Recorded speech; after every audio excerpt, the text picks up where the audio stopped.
Ingin tahu, bagaimana Pak? Rumah ini besar sekali kan? Tanya Sila semangat melihat tatapan Suryo. Terlalu besar nak, jawab Suryo menatap sendu putrinya. Papa mulai deh. Udah, ayo Sila antar ke kamar Papa. Ajak Sila merangkul Suryo. Nak, kamu sudah 1 minggu menolak semua pekerjaan yang mendatangimu. Tidak usah khawatirkan Papa nak. Jika ini memang impianmu Papa terima.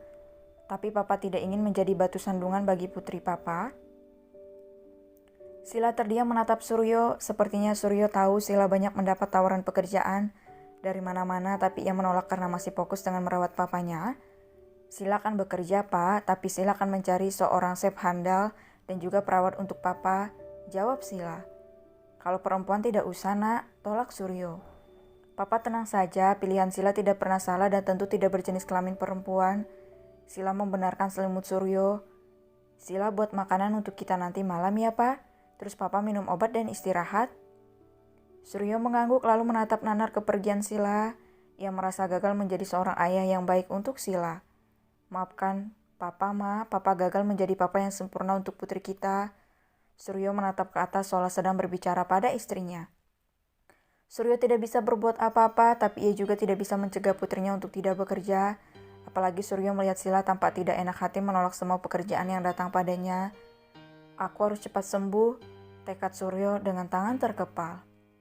Suryo melihat tangannya yang semakin kecil, lengannya juga semakin menyusut. Sila memasak dengan riang, ia merasa beban terberatnya sudah terangkat tinggi, yaitu saat hutang-hutangnya pada Dr. Leon sudah terbayarkan. Flashback on. Tidak usah Sila, aku ikhlas membantumu, tolak Leon. Dokter, saya seorang gadis kecil tapi saya tidak suka dianggap lemah, dokter. Papa saya sakit seperti itu karena saya, dokter. Jadi jangan tolak semua hutang-hutang saya, kata Sila dengan serius. Tapi Sila, ini terlalu banyak, biaya pengobatan papamu tidak sampai sebanyak ini.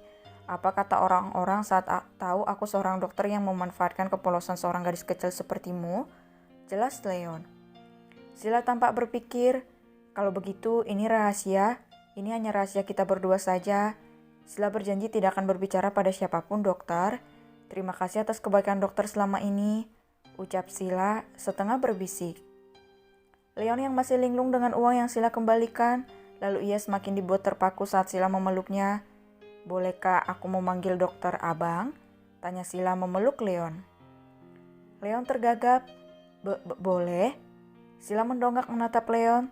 Terima kasih Bang Leon, Abang adalah pria yang baik. Aku selalu berdoa semoga Abang mendapatkan gadis yang baik juga. Leon belum sempat berbicara karena otaknya seolah berhenti atau tak berfungsi, begitu saja mendapat pelukan mendadak dari Sila. Sila berlari meninggalkan Leon yang terguguk gagap memanggil Sila. Flashback off.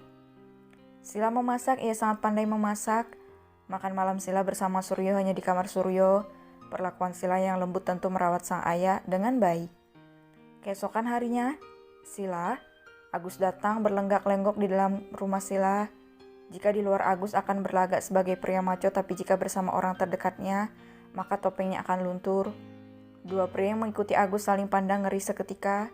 Sebagai pria normal, melihat perubahan drastis Agus tentu membuat mereka merinding. Sila berlari dengan pakaian kebesarannya namun mengenakan celana panjang. Kak Agus? Sila berlari hingga Agus berteriak meminta Sila untuk tidak berlari. Sila tertawa lebar saat Agus mengomel-ngomel layaknya emak-emak rempong yang takut berliannya lecet.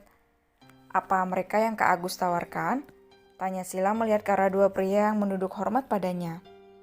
Oh, perkenalkan, ini seorang perawat handal bernama Azi dan ini seorang chef handal bernama Ujang.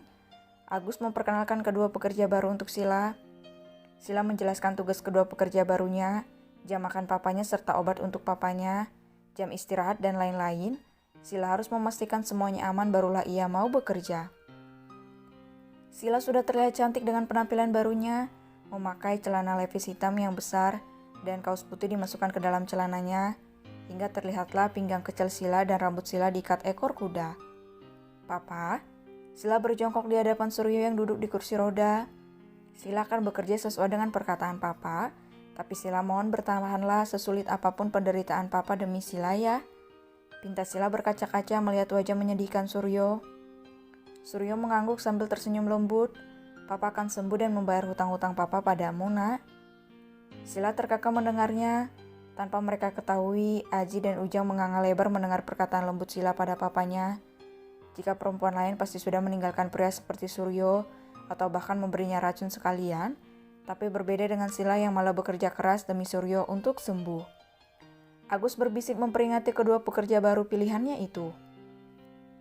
Sila menghadiri acara pertemuan dengan para wartawan tapi bukan live, hanya wawancara terbuka untuk mereka yang selama ini ingin sekali mewawancarai Sila sebagai juara utama Putri Indonesia Season 7.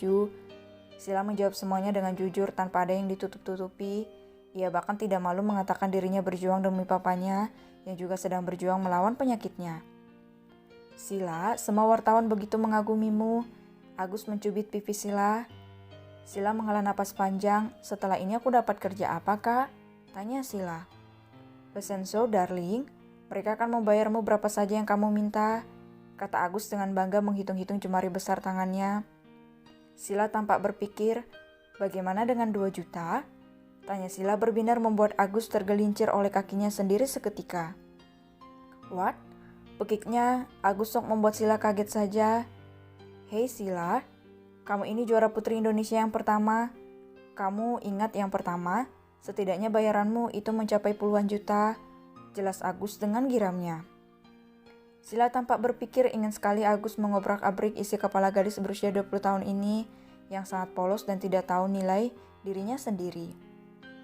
Sila memakai pakaian menawan lalu bersiap tampil di acara bergengsi yang dihadiri banyak pimpinan perusahaan ternama. Kali ini Sila tidak tersenyum. Ia berpose berbeda dari sebelum-sebelumnya seperti gadis bad boy yang dipaksa memakai pakaian perempuan. Karena memang itulah tema acara malam ini. Farel memainkan gelas wine di sudut ruangan sambil menatap Sila dengan memicingkan mata tajam. Ia sedang mencari tahu apa keistimewaan gadis itu hingga sampai detik ini maminya masih marah padanya. Cak, dia seperti wanita biasa, gumam Farel. Farel terkesiap melihat tai lalat di belakang leher Sila. Tidak mungkin dia, gumam Farel menggeleng kepalanya. Ada apa tuan? Tanya Nando mendekat ke Farel dengan raut wajah penasaran akan sesuatu. Kau lihat gadis yang kau bilang hantu itu? Aku melihat tai lalatnya sama persis dengan gadis yang membantingku, bisik Farel dengan serius. Nando melihat ke arah panggung seketika terpana. Gila, ternyata Putri Indonesia tahun ini benar-benar sangat cantik. Pantas saja si tua Bangkara marah besar tidak bisa tidur dengannya. Gumam Nando berdecak kagum. Farel menatap tajam ke arah Sila seketika. Apa dia tahu sesuatu? Kenapa dia tidak masuk ke kamar itu? Apa masalahnya? Kenapa, ada apa? Batin Farel. Ia tidak mengerti jalan pikiran Sila dan tidak mau tahu. Tapi mengapa Farel ingin tahu hanya masih tertutupi oleh rasa gengsinya itu.